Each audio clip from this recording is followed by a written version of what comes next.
Okay, I believe this is working now.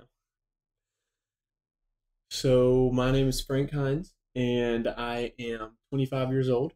I am a university studies major at the University of Texas Tech, and this is my personal narrative video submission for Integrative Studies, the third paper.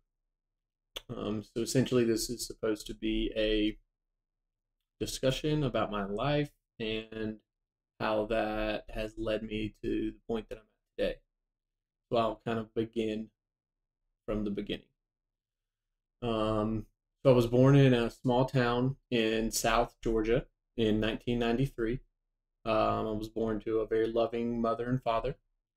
A couple years later, my sister was born, 22 months to be exact, and kind of from there, things were pretty normal for a little while. We kind of just did family stuff. Lived really close to my grandma and grandfather on my mother's side, so I got to see them a lot, which was pretty cool. Um, so a couple years down the road, I turned 5, and around that time, we had actually moved, so my dad could get a better job. Um, at least that's what I remember, and that's about the time that my parents got divorced. So my sister and I were both a little too young to really understand kind of what that meant or how it would affect us. But it was okay. We moved in with my mom and we lived, but once again, back in South Georgia. And that's pretty much where I did a lot of my growing up.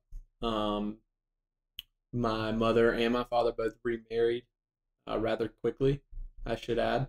It was pretty obvious as I got older. My mom married for money, and my dad, his second marriage was more for lust. My dad ended up getting divorced again, but that was a couple years later. And my mom is actually still married to the same guy.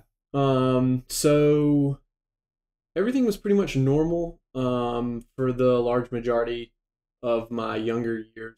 Played sports, went to school, had friends, um, just kind of normal, American teenage life, I guess you could say.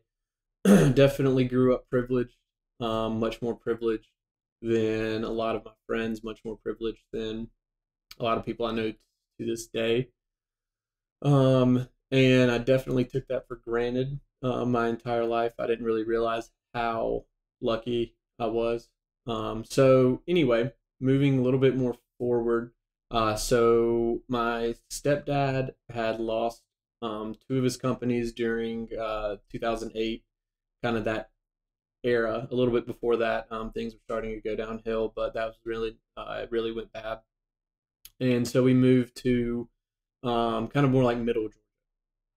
And so from there, like an hour away from it, to give you some geographic understanding of where it was. Um, and so from there, that was kind of around the time I was going into high school, 8th grade. And that's kind of when things really got interesting for me. So I started to kind of come into my own in a sense. I started to kind of figure out who I was and kind of figure out, you know, my personality. I started to figure out, the types of girls that I like, things that I like, the type of people I like to hang out with.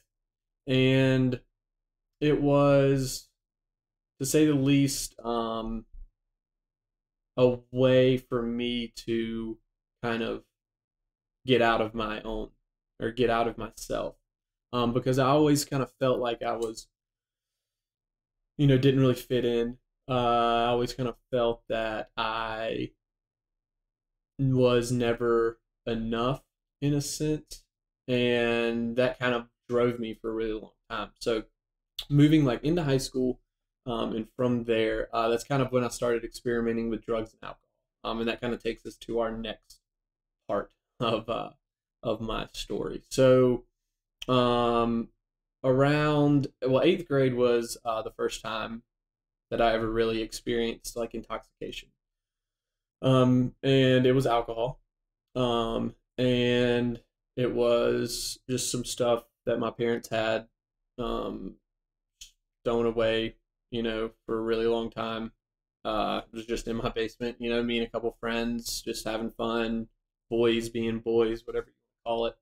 My mom drank a lot. My dad did drink a lot when him and my mom were married, not so much anymore today or even uh, since they got divorced. But anyway, um, he, so I kind of missed an important part that I kind of want to go back to. So I'm going to take a pause right there and revert back to South Georgia when my parents were still married, and I was 3 or 4 years old, and I was sexually molested by a guy that worked with my dad, for my dad, I guess. My dad was a golf pro at a golf course, and some people say that's kind of what led to some of the things we'll discuss here in a minute. But I kind of wanted to put that out there. Sorry, I forgot about that. I'm a little nervous, but yeah. So that happened. There was a trial. We took him to court. He was arrested, and it was like this whole big thing. And so, but the place where I'm at today is like a point where I'm okay talking about that event and talking about the things, the repercussions, I guess, of it. I mean, I was young and like I don't really think I don't remember it that well, but I don't think that it totally affected like who I am today. But anyway, so moving into high school, my high school years, I spent a lot of time drinking. I didn't really experiment with drugs until I was in my junior year of high school. And that's when I experimented with marijuana, cocaine, and um, pain pills for the first time. And from then on, I was pretty much always under the influence of some sort of substance, whether that be with friends, alone. Really, it doesn't really matter. So that kind of puts an interesting gap in my life from pretty much the point I was 18. It's definitely when I left to go to college, um, but up until last year. So we'll talk about that for a little bit. So I got really, really big into like the drug and alcohol scene. I was drinking pretty much every day, doing uh, countless numbers of drugs all throughout my college years. And then when I went to my first rehab or treatment center, whatever you want to call it, when I was 21, around the time of after my first or my second DUI, and it wasn't really something that I thought was for me. I was just like, whatever. I'm just having fun, like, because at that point I hadn't really felt the true repercussions or the consequences of my actions. And so, moving a little bit forward, I get really bad off into pain pills and stuff like that.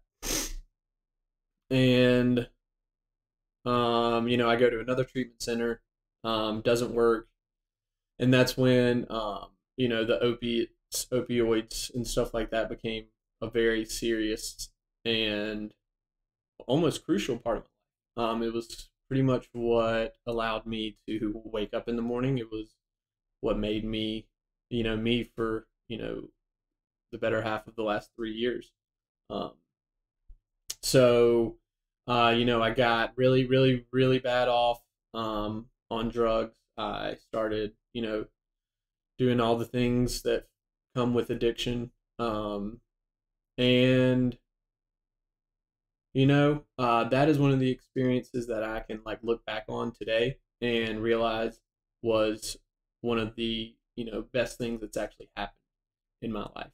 It brought me to Lubbock, Texas, of all places, for my third treatment center. And today I can say that I've been sober for a little under a year. It'll be a year in January, so right around that time.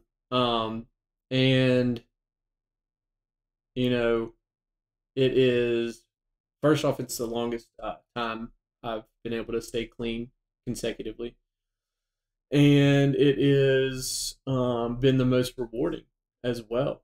It's kind of given me an opportunity to see things in life that I wasn't able to see before. It's given me an opportunity to understand um, what I really enjoy, out of life. It's uh,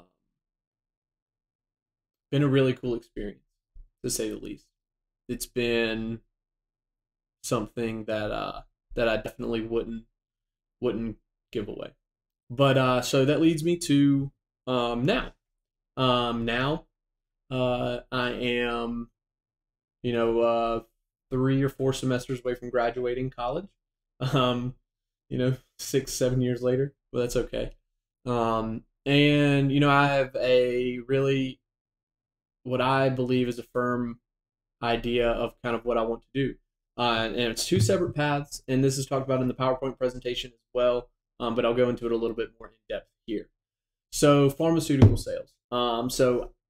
My the relationship that I'm in and have been in for almost for a little over 8 months um, has offered me some connections in the pharmaceutical sales field.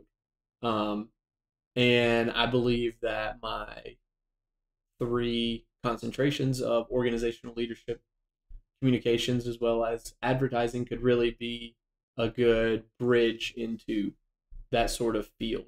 I feel like it could really bring me to a place where I could, one, make some good money, make some really good connections, and be very successful in that field. And second is kind of interesting, but something that I'm actually really passionate about, and that is the gaming industry. So I've been playing video games pretty much my entire life. And as of recently, probably about the last 4 or 5 months, I've started streaming video games on a platform called Twitch. Now, that has offered me many opportunities, such as being able to kind of meet new people, for one, and also kind of give me a way to express myself to some people that I wouldn't be able to normally do so, and giving me an idea for a career path as well. And that would be not necessarily in the esports or professional gaming world, more so on the business side of that.